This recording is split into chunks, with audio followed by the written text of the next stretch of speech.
Is composting bad for the environment? Does it create CO2? And if it creates CO2, is it contributing to climate warming? Should we compost differently to reduce the amount of CO2 we produce? These are all questions that people are starting to ask because they believe that climate change is becoming a bigger problem. And this is kind of a dilemma for gardeners. A lot of gardeners are moving over to the organic way of doing things, and composting is a major component of that process. They're trying to be good to the environment by going organic, and now they're creating CO2, which is harming the planet. Let's have a closer look at this whole thing. Question 1. Does composting produce CO2? The answer, absolutely yes. There's no doubt about that. The second question then is the CO2 composting produces creating global warming? And that kind of depends on how you want to ask the question. Very superficially, the answer is yes. I mean, it produces CO2, more CO2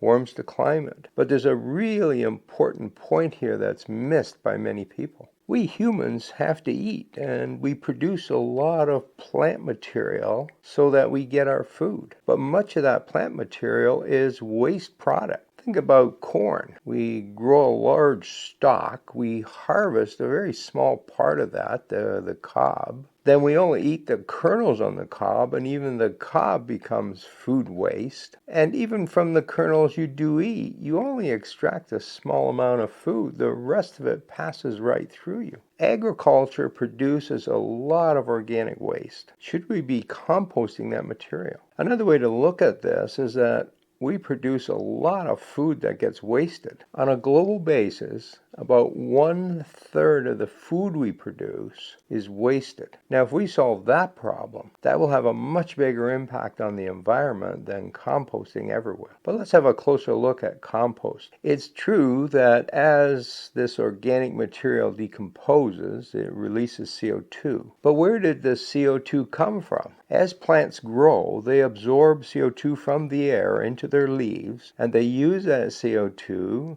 to create energy for growth, as well as make all of the chemicals that are inside a plant. Plants are largely carbon from CO2 and hydrogen and oxygen, which comes from water. So as the plant grows, it actually reduces the CO2 in the air. Now the plant is finished, it's dead or it's waste material, and we compost it. About half of the carbon that's in that plant is released as CO2 in the composting process. Just half of it. The other half stays in the compost. And if that compost is then returned back to the soil, either you dig it in your garden or it's laid out on a farmer's field and they dig it in next season, that adds carbon to the soil. So the net process of growing a plant and composting it and returning it back to soil means that this whole process reduces CO2 in the air. So it's actually a good thing for the environment. But there's more to this story. How it's composted is critical. To understand this better, we have to understand a technical term called global warming potential. This is a measure of how much a certain molecule adds warming to the Earth. And as a base value, they take CO2 and give it a value of 1. Now, during the composting process, we can also create a lot of methane. Methane is carbon and hydrogen. Methane has a global warming potential of 30. CO2 is 1, methane is 30. That means one molecule of methane is 30 times worse for climate change than one molecule of CO2. Now, both of those molecules contain one carbon atom. And during the composting process, a single molecule of carbon can become either CO2 or methane. It can't be both. So when we're composting, we want to drive everything to CO2, not methane. In fact, the more CO2 we produce, the better it is for the planet because we're producing less methane. There's another important molecule here that media has pretty much ignored, and that's nitrous oxide. Now, that doesn't contain carbon, but it can be produced during a composting process. Nitrous oxide has a global warming potential of 280. It's much, much worse than methane and almost 300 times worse than CO2. Yet we're all fixated on CO2 for some reason. So let's have a closer look at this CO2 methane production. Well, when we do hot composting in a backyard, provided the pile is aerated properly, it's an aerobic process, we're producing mostly CO2, very little methane. On the other hand, if we use a colder process, for instance, you just pile up your old leaves and let them rot. That's a cold composting process. That is more anaerobic. There's less oxygen in that pile. And in that situation, you do produce some methane, along with a lot of CO2. But you're producing more methane in cold composting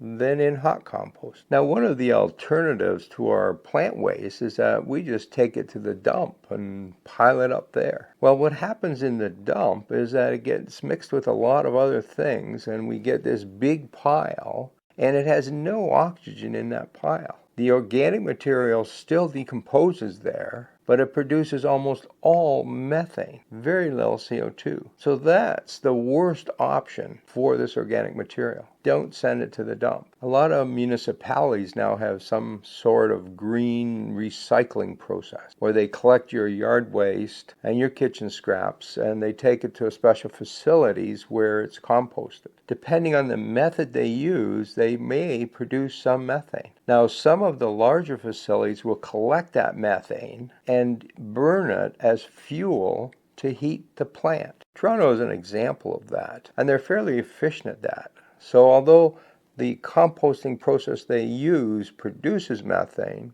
they're using it as a fuel, which means they don't have to buy fuel from somewhere else. So it is a good process for the environment. In the U.S., there are currently some 2,000 such facilities, and only about a third of them capture the methane. The others are producing methane and just letting it escape into the atmosphere. Remember, methane is 30 times worse than the CO2. So those facilities are not that great for the environment. For gardeners, there is another option for composting. Don't compost, but take your yard waste and just spread it around in the garden. It's a thin layer of mulch in your garden. Now this decomposes as well, and it decomposes very aerobically, so it's producing almost entirely CO2. And it's less work than compost. That's the method I actually use in my garden because it's just so simple to do. Now there's an elephant in the room that I mentioned earlier, nitrous oxide. Remember, it's 300 times worse than CO2 as far as global warming goes. So we want to produce as little of it as possible. When we compost things, there's nitrogen in that material. And some of that nitrogen can be converted to nitrous oxide. Now, there have been limited studies on this, but the ones that do exist show that properly made compost piles with lots of aeration and the right CN ratio produces very little nitrous oxide. Changing the CN ratio so that you have more nitrogen results in nitrous oxide being produced. So it's not a good idea to put a whole bunch of extra nitrogen on your compost pile to speed up the process. Compost made with manure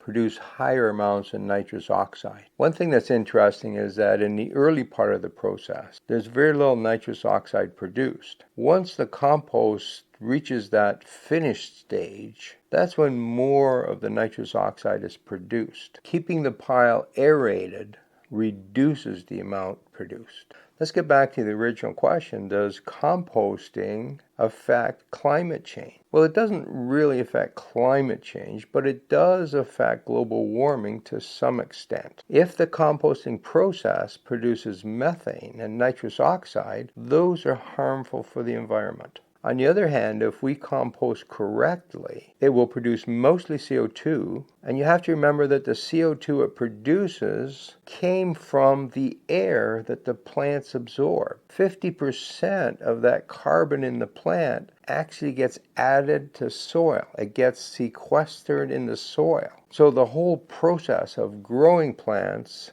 and composting them and adding them to soil is actually reducing the total amount of carbon dioxide in the air. That makes growing plants good for the environment. Your best option is to compost it yourself and leave it on the property. Your second best option is to use one of these green bins and send it to a facility, ideally one that recaptures the methane that's produced, or one that sends it to a facility that uses more traditional composting process. They use an aerobic system. The worst thing you can do with it is put it in your garbage and send it to landfill. That produces methane. You can find Reality Time on YouTube, Substack, Spotify, and Apple Podcasts. I'll put links to these and our social pages in the description below. If you're interested in gardening, check out my YouTube channel called Garden Fundamentals or my blog called Garden Myths. Let the truth shine into your life.